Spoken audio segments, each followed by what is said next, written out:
Powered by Red Media in partnership with TSN, it is season 6 of the Dregs podcast, presented by our title sponsor, Tim Hortons.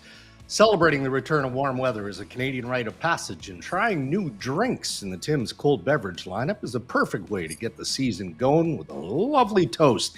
Either new Oreo Mocha Ice Cap is a twist on Tim's iconic ice cap, made even more irresistible. With a blend of mocha flavor, you've got Oreo cookie pieces in every sip. And Ray, backed by popular demand, one of your favorites, it's the epic Oreo double stuffed ice cap with Oreo cookie crumble, vanilla syrup, vanilla flavored whipped topping, and of course, even more Oreo cookie crumble on top. So there was some sniping on social media about the time of Game 3, Dallas and Edmonton. Right. And I was going to engage, but then I'm like, nah, I don't want to. I don't want to bring this into Ray's world. But I felt like saying Ray deserved and earned an evening with his family, so they changed the time. The start time was to reflect, right, so Ray could get on a plane and get to Vancouver to be with his lovely squad. That's not really what happened, though, right? I mean, you did have a nice evening. Yeah. Well, okay, so. There was an ABC television window, so the game's at 3:00 Eastern. That's the way it goes. TV makes decisions lots of time. That's the way it is. Yes. So I go to the airport. I got lots of time.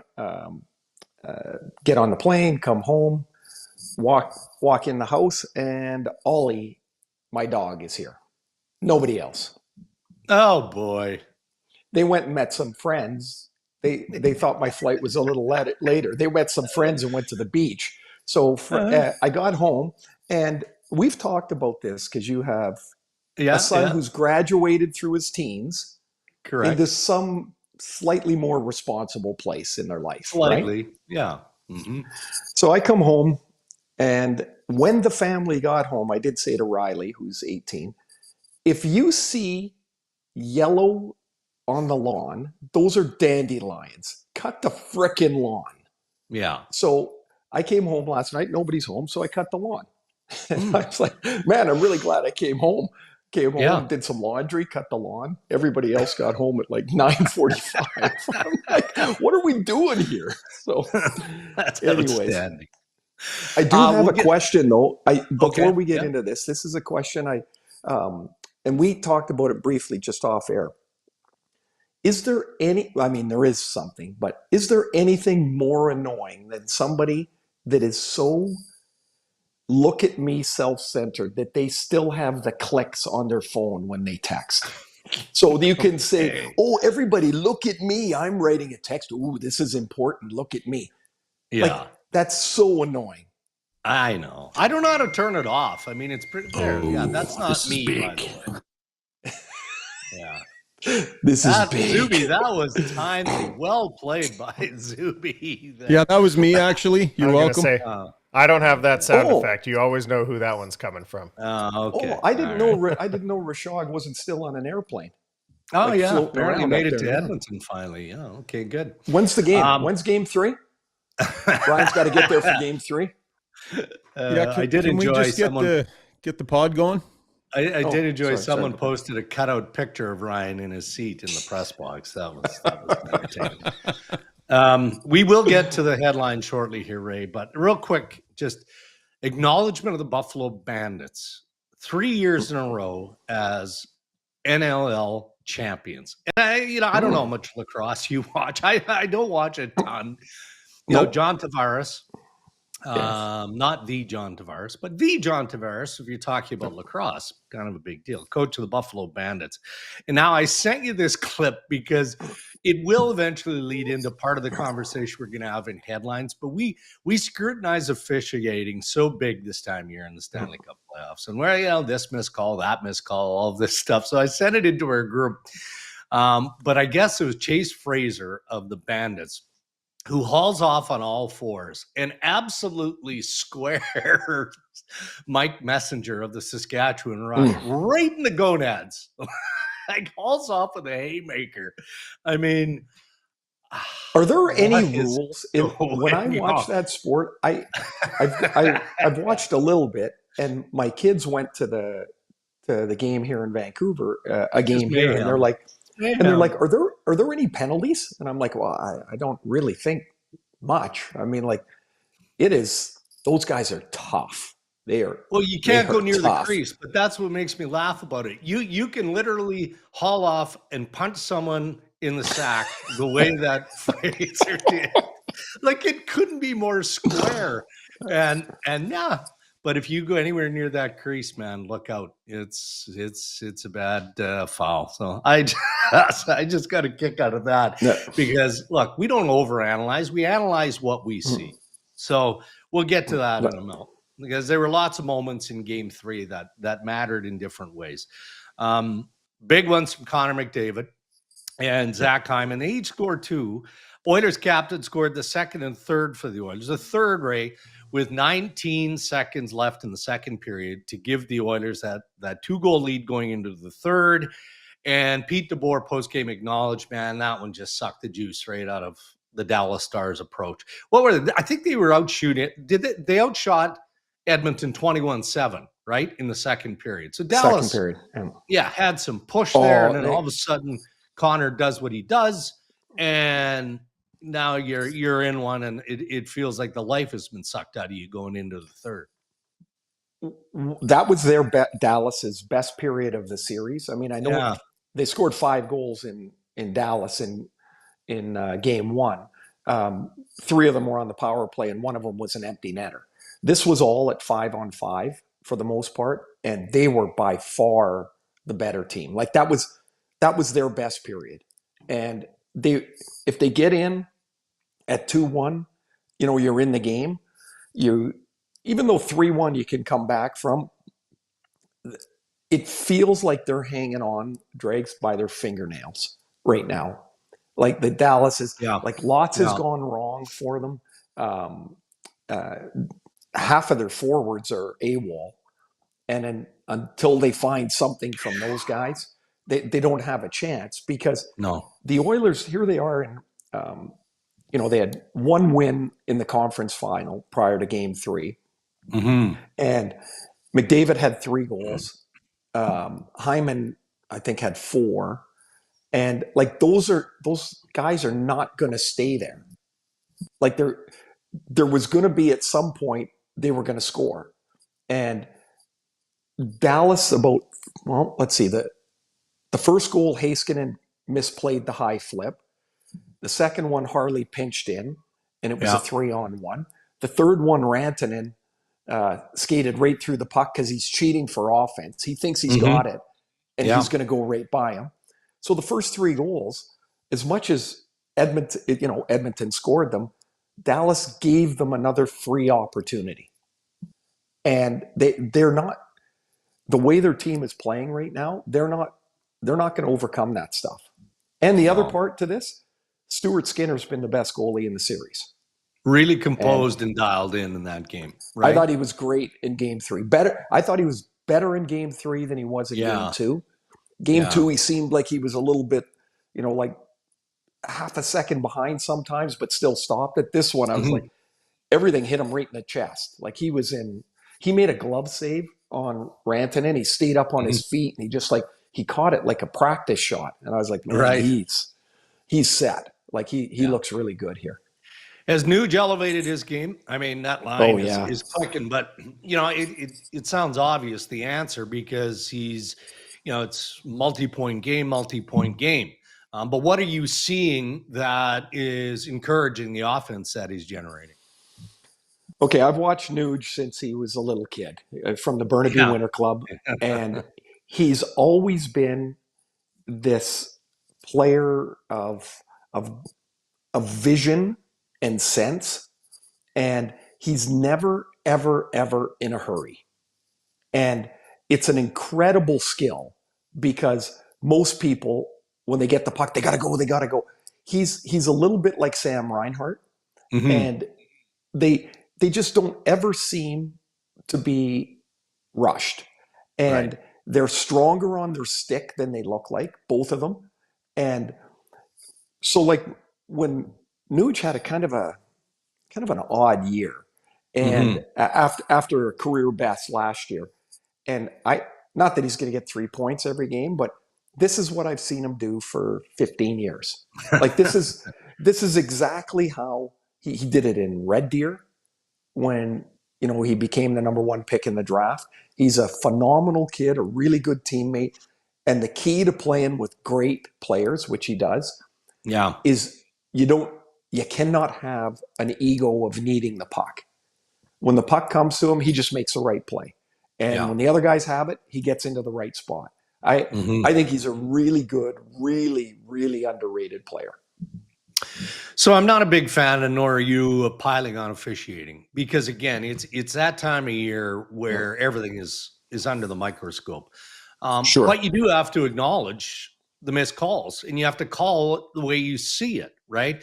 And to be fair, so the Brett Kulak puck over glass in the first period, which is clearly a turning point, right? Because Edmonton, when it goes from a Dallas power play to bang, bang, the Oilers score 2 in 36 seconds. Yeah. But for all of those out there who maybe don't understand the process, and I get it, because there are so many things that you can challenge, and there are so many parts of the game now that do fall under the eyes of video review. This isn't one of them. I mean, you cannot add a penalty for puck over glass.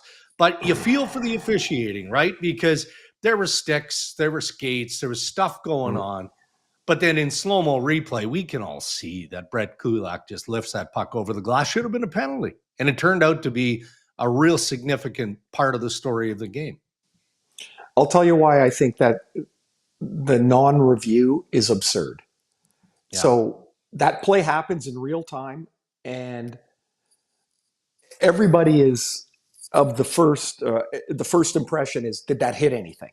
Yeah. Right? Like that's the first, unless it's one of those ones where the guy just launches it over the glass. Mm-hmm. So we show the replay.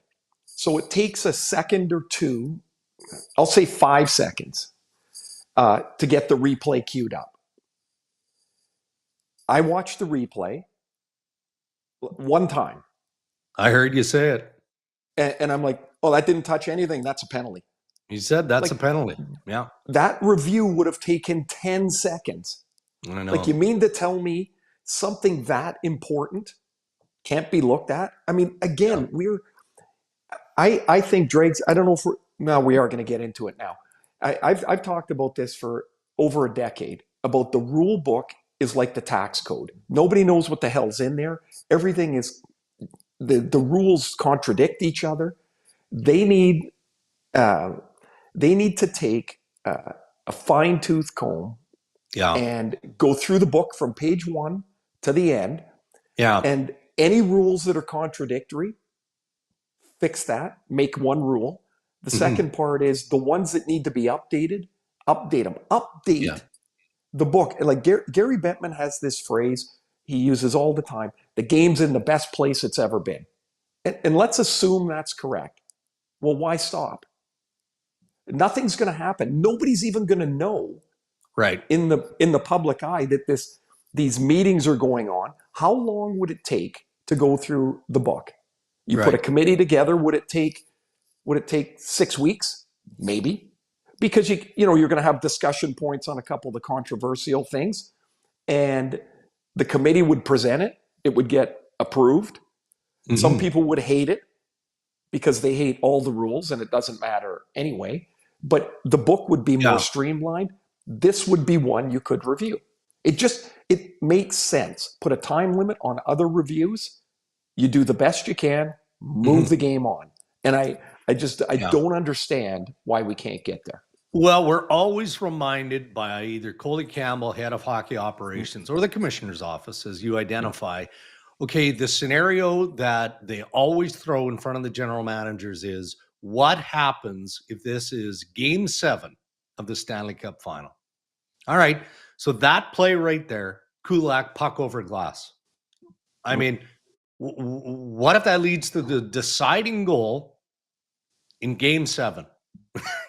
So it has to be discussed moving forward, but it always comes down to the GMs, right? Like when we're talking about identifying, and I won't tell you who, it doesn't matter, but somebody high-ranking hockey operations after that play, And I was reminded by this individual that general managers are vehemently opposed to adding video review that would add a penalty. They're fine with taking the penalty down, major to a minor, not adding a penalty.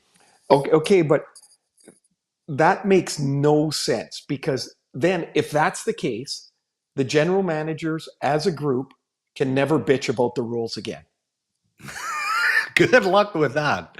Well, exactly. So they have a chance to get something right. I think what many people think is that if you add this, then you have to add that.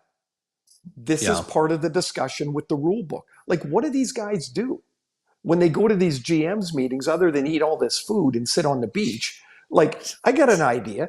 How about, well, no, but seriously, the early season one, we set up the late season one. I don't know.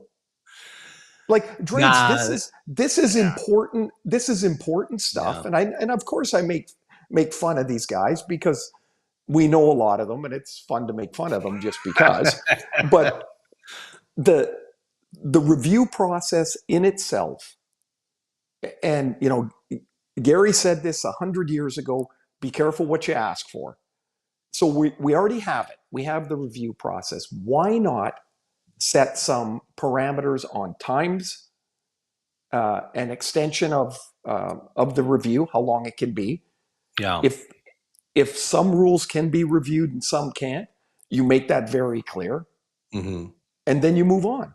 And then in a year, you review what you've done. Like, you can't just keep this rule book from 1918 and keep adding pages to it. Yeah. Like, nobody knows what the hell's in there. You would be amazed how many times a linesman or an official turns around to the bench and says, no, we can't do that. No, you can't do that. I saw it 2 games ago. The official turned around and said to the Edmonton bench, no, that doesn't matter. Like, they were arguing something that is not there. and I'm like, and the reason I find it funny is I was there arguing an offside call with our bench, and the linesman turned around and said, you guys, we changed that rule in the summer. And everybody went, oh yeah, forgot about that. So anyway, there's my rant. What do you think the Alex Petrovic hit on Connor Brown? In the rule book, it says if you go through the body, the hit is fine. Yeah. He went through the body. His contact clearly was to Connor's chin. Clearly. Yeah. He's 6'4". Connor's probably about 6 feet, I guess, in the thereabout range. And he went right through the middle of his body. And by the rule that is there, that hit is fine. Yeah. In Europe, that's 5 minutes. Right. Yeah. And that's what it is. The 2 elements of criteria that they look closely at was contact with the head unavoidable. Okay, that's debatable, and that's what they do inside Department of Player Safety. And it's important to note that it is the action that earns supplemental discipline and not the end result. The end result being Connor Brown, taken out of the game and, obviously questionable for Game 4, obviously. Right. So in saying all that, I doubt that it goes any further with the Department of Can I give you one more thing from the rules about that? Yeah, you said it, so it just it's the action, not whether there's injury or not, right? Yes, part of it, sure, yeah. Unless you high stick somebody and you cut them, because then it's the result that's 4 minutes. Otherwise, it would just be 2. But it's reviewable. You can review that and take. No, but I'm just saying, if I go to lift your stick and cut you, that's 4 minutes. But if I lift my stick and you've got leather face and my stick bounces off your face, then I only get 2. That's I love the rules. I know you do. That's where drives me crazy. All general managers will reach out. Not all of them, but a few of them are going to reach out who do listen to the podcast, and they're going to say, "Oh, well, tell Ray that his homework assignment, given that ESPN is not doing the Stanley Cup final, is to go through all the entire NHL rule book and submit all of the changes that he would like us to make."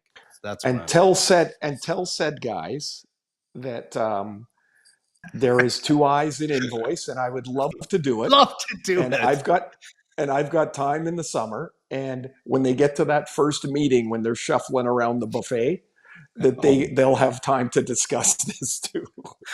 Oh, I'm gonna get one for this. Okay, we're gonna get over to Game 4 of the Eastern Conference Final, but first we talked about the game that Stu Skinner had in Game 3, and it was interesting watching Peter DeBoer post game.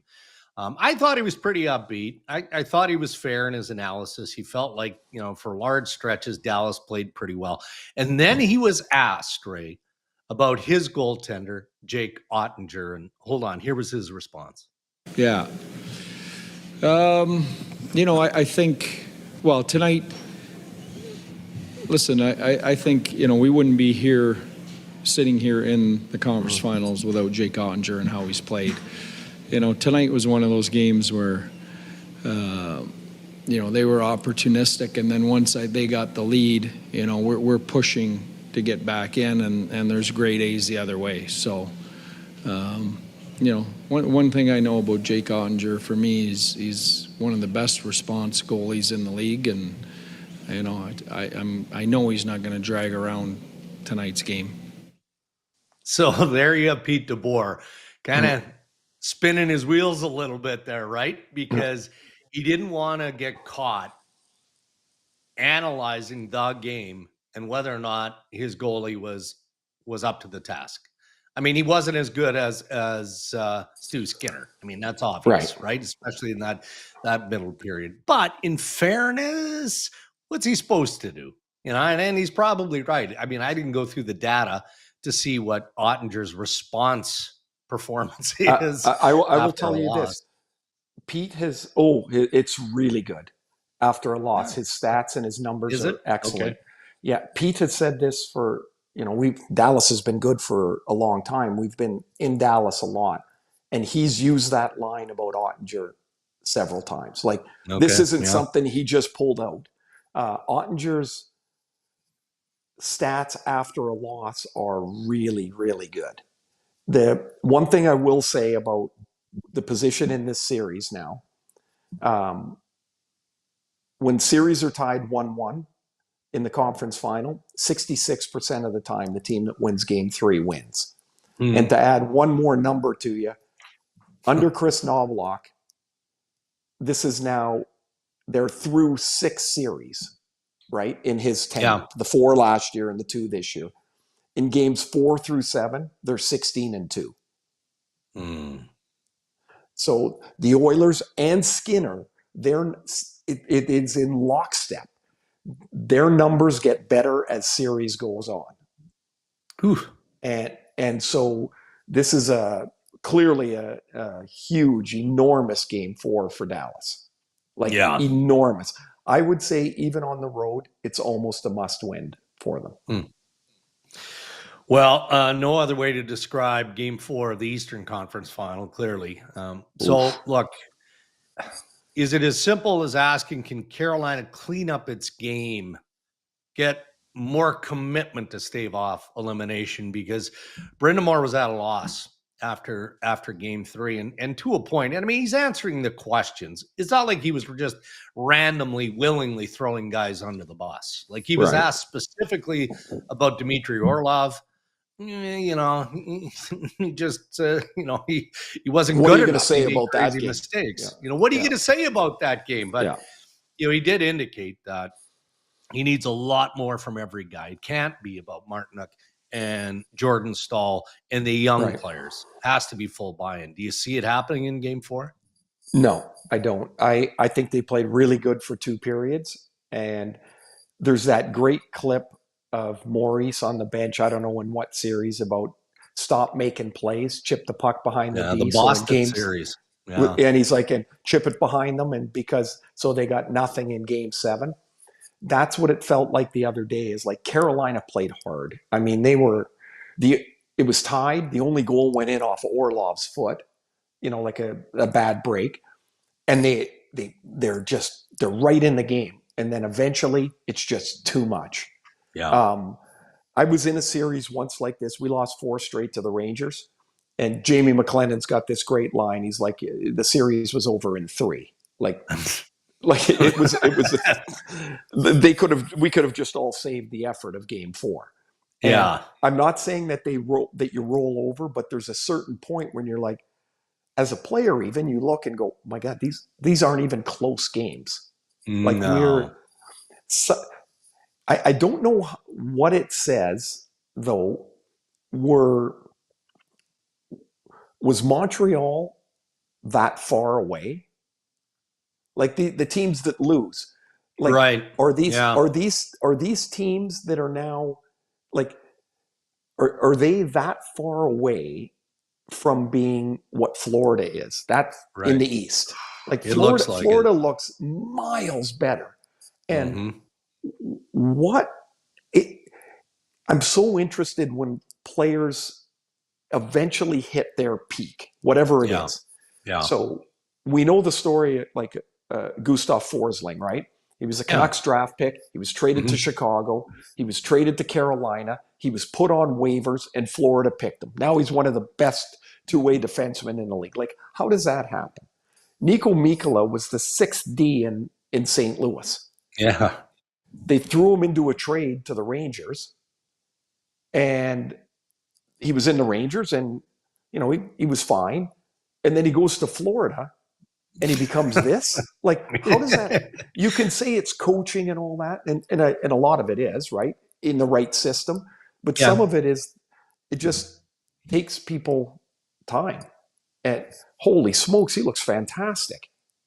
He looks great. So there's not a place you look at the Panthers team and go, I'm not so sure that they have enough here or there. I never thought this before the playoffs, Dregs, but I do now. I think they're better than last year. Really? Whew. And one of the reasons is that, Marchand is an upgrade on Tarasenko on that third line. The top 6 are the same. Yeah. The fourth line, I mean, they loved Kevin Stenlund. And then they rotated around those pairs of wingers. The fourth line they have now is every bit as good. And their D, they lose Montador and Ekman Larson. And they replace them with Seth Jones and Nate Schmidt. Like, I don't know. I think they're a better team. Yeah. I'm so impressed watching them play. Like, whatever way you want to play, they're going to play it. We have Ryan Rishaug coming up in just a moment in the Econ Ask Ray and Dregs Anything segment. I want to wrap up the Hortons headlines with just a beautiful touch by USA Hockey, who are gold medal champions, the men's World Hockey Championship, beating Switzerland in overtime.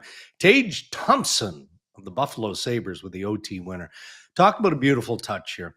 Honoring Johnny Gaudreau throughout the men's worlds, with Gaudreau's sweater prominent in USA's dressing room, and then front and center for the medal ceremony yesterday with the U.S. beating Switzerland. I mean, it was a very touching moment, right? Luc Tardif, the head of IHF, is there with a picture. They've got the World Championship trophy, the Americans, the leadership core of Team USA there, and then Johnny Gaudreau's number 13 draped over the World Men's Championship trophy.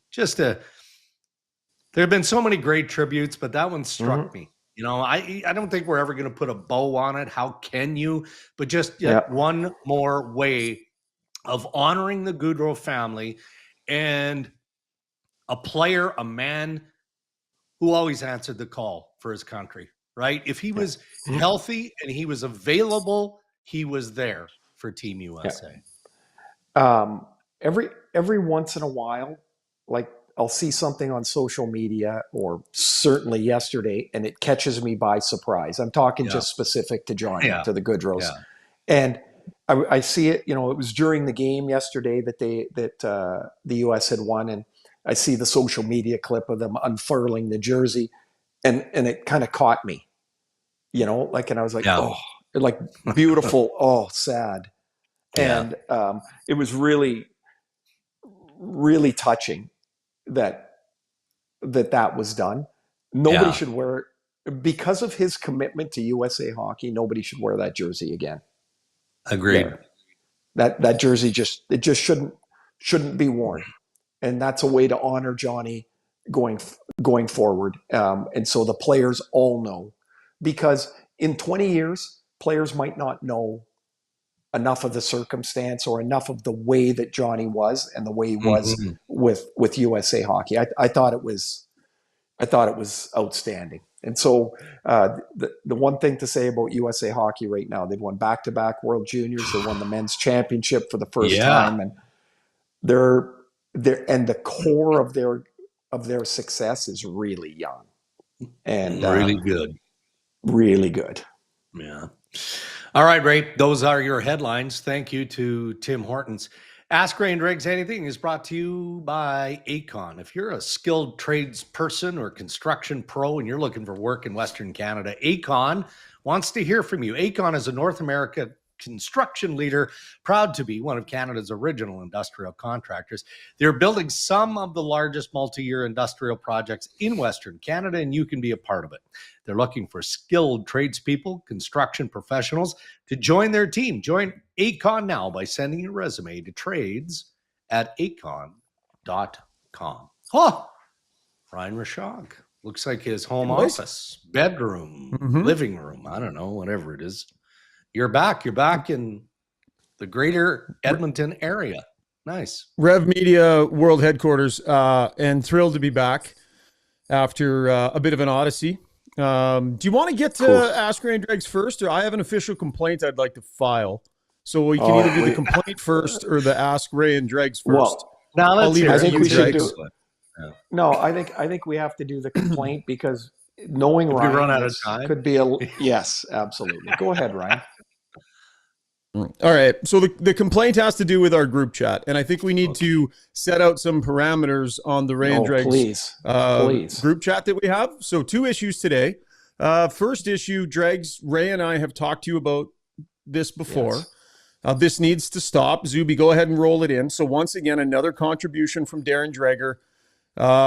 For those just listening on podcast form, another tray of sliced meat sent to us. Look at the time. 6:23 a.m. And it says, "Good morning, freshly sliced chicken, 10 out of 10." And then you see the response. I mean, it's simple. This needs to stop. Like Dregs, we've discussed this with you before.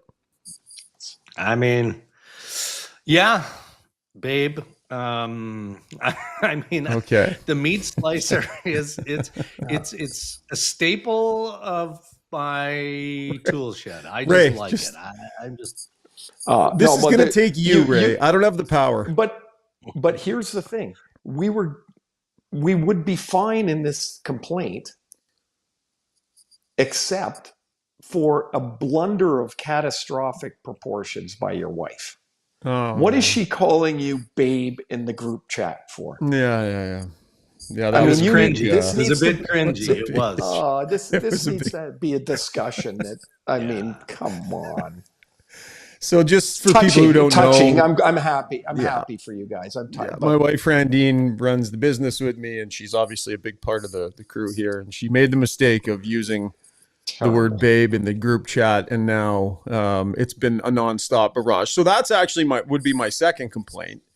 The third one is this. Yep. I was going to say that she's in the chat. That's mean. Yeah, no, there's definitely we need to have a family discussion about what's okay for this chat. Okay, last one finally. I just need to know if we are all friends or not. Because if we are, then we need to establish that and set out some rules. And if we're not, then I'll stop bringing this stuff to you. But when you're having a hard day, you want to think you can go to your friends and lean on them for support. And I had a hard travel day the other day. It was tough. And so I sent into the chat, I wanted to express to you guys that it was difficult. So I said, sat on a plane for 8.5 hours to go from Dallas to Denver, circled in the air for over Denver for 2 hours, rerouted to Grand Junction, circled another hour, landed, sat on the plane for 90 minutes, flew to Denver, circled for another hour, and then landed. It was a travel odyssey, and my anxiety was high. I was stressed out that day, and I reached out to my friends for help. Meat wagon. Yeah. Ray's response, did you get extra miles? That's what Ray came up with. Well, Dregs seems like it could have been avoided with better planning. Like, that's the level of support I get from you. Moment of need. well, as the listeners right now got a good glimpse of what the group text can be about, because there's the babe, there's the sliced meat, and there's that text of War and Peace length about the travel day. I was just telling you. So you've been on 3 trips this year. If that's open season to put that in, I hope you don't mind. Next year, I'm going to start in chronological order each trip. How long it takes from the house for traffic. Okay. Ooh, traffic's bad sometimes. Hey, So I think we've I cleaned want to this wrap. up. I want to wrap up this part of Ask Ray and Dregs anything, because we're just exposing all the details of our group chain, right? Our text messaging. My favorite from Ray, and this was after several back and forth. Oh boy. Those of you that aren't working today are a beep pain in my ass. You're like between the benches doing a game. My phone is vibrating. It's like gonna pull my freaking jacket off. And I don't know. Is 6:30 good? What about 6:45? Hey, could we do it Monday? What about Tuesday? I got an idea. You guys are all watching the game. Zip it, and then we'll discuss it later. No? Okay. Oh, I'll make you a deal. Yeah, Dregs, I won't send travel complaints in. Stop sending meat. Okay? Can we make that deal here and now? I don't know. I think the listeners, the viewers, they like my meat picks. All right. We're moving on with that. Please Okay, move only one. An abbreviated version of Ask Ray and Dregs. This one came in via email from Shane in Windsor. And I'm actually quite curious about this too. Shane says, Ray, are all teams somewhat similar on their benches during games? Or are there some that are way more vocal or quiet? Do you notice teams where players are harder on one another? Without telling tales out of school, how much do you learn about a team by their interactions that only you get to see down there? Love the show. Go Panthers. So Shane in Windsor is a Panthers fan. I think there's a directness to most players. There's not time to discuss things out in a rational way. Like, you will hear a lot on the bench. Hey, I'm frickin' open over there. Like, do you not see that? And guys will get into it. And I don't think, like, when we show a video, it looks like these guys are in like a death struggle. But the second it's finished, it's finished. And I think that's because everybody's got to get on to the next shift. I think that's pretty common. Some coaches are more talkative, and that makes the bench more talkative. Some are really quiet. The Panthers do have a lot. They're a talkative group, and it's always about, like, well, it's not always about. They are also pretty. They can get into it with the other team pretty confidently. Like, there's a lot of guys there. Now, Tkachuk he's got some things to say. And now you add Marchand there, and oh boy, he always has things to say. And so I'm quite entertained by those two guys. Like, it really, but like, the Oilers aren't a real chirpy team, but they got a few guys that get at it. Dallas, I was surprised yesterday. They're a quiet team, and they were starting to get at it yesterday. Nice. A little bit. Like, before it was 6-1. I mean, like, in the midst of the game. One thing I will say about that is when Kapanen was yelling at Rantanen in Finnish, there was no language that sounds like that. Like, you can't even, like, with some of the others, you can sort of put the words together. That thing is just, I think it's a made up language. I don't think there's anything. It's because that was on the penalty that they called on when Kapanen lifted his stick and it smacked his own face. And they were going at it, and I was like, that's really, Like, I have no idea. I know what they're saying, but you couldn't even come close to that. I'd love to send that to a translator. All right. Good stuff. Well, that's all I got for you guys. And I got to go because I'm late for another show. So I'm out. Oh, Ryan, great to have you back. Glad you had, I hope your tummy's not bad from the airplane and airport food, and you're doing good. Sniffles. Yeah. I mean that sincerely. Throw all your baggage, everything, your clothes into the freezer. Make sure that you didn't bring any bed bugs back. Yeah. I got a couple of concerning red bumps on my shoulder that I'm wondering. I am wondering because when you get stranded in Denver last minute, you never know what hotel you're going to end up at. So probably not bad advice, Dregs. The dude drop in. See you, boys. All right, buddy. Hey, I like how Ryan comes into the discussion, ask Ray and Dregs anything, and asks us, would you rather do the Ask Ray and Dregs questions, or can we first launch into the complaint department? And you said, no, let's do Ask Ray and Dregs first, and then no. He just steamrolls because he had a number of things to get off his chest and dominated the conversation. I mean, there was no way that wasn't going to be complaint department first. There was no way. No chance. No chance. All right, buddy. And so what do you honestly, we're the same. Yeah. It would be the same. I got to get that stuff off first. Yeah. Yeah. I mean, give the people what they want, right? They want to hear the complaining. Okay, what's your schedule here? You're coming into the final stretch. Yeah, I'm doing nothing today at home. Yeah. Gonna hang out with Riley's finishing up a couple of courses here for graduation, and exciting. So he's at home today. I'll take Reese to school.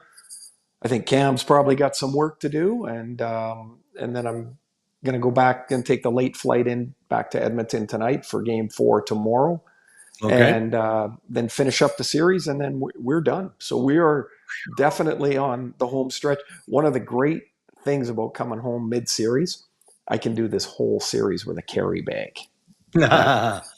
I'll change out the suits and wash everything else, and I'm pretty excited. Packing and traveling really is kind of part of my season. So we're going to have to make an executive decision later in the week for the second episode of Ray and Dregs, because it feels like we maybe have to wait until Friday, right? You've got that game on Thursday. Hold on a sec. Yeah. Well, here's the thing. If it's 2-2, right? If the series is 2-2, we know there's a Game 6. Then we don't. If it's 3-1, we probably got to wait till after the series. And I'm likely to be on whatever the first flight is back to Vancouver. I'll probably be on that one. We'll figure it out. I think we'll get it done Friday at the latest for sure. Yeah, there could be news percolating around the league too, right? I mean, there's still teams that are looking for head coaches, maybe waiting for some of the participants in these conference finals. We'll see. Lots of speculation there, and around the Toronto Maple Leafs as well. So never a dull moment on or off the ice, Ray. So I do look forward to the next episode. Thanks a lot, Dregs. Thanks everybody for listening. Game 4 should be good in Edmonton tomorrow, where I'm at, and we'll see if Carolina can muster anything up tonight in Florida. Always entertaining. Yes, and thank you to our sponsors who continue to support Ray and Dregs and make it possible. Our title sponsor, Tim Hortons, thank you, and thank you to Acon as well. Enjoy the conference finals, everybody. Stay safe.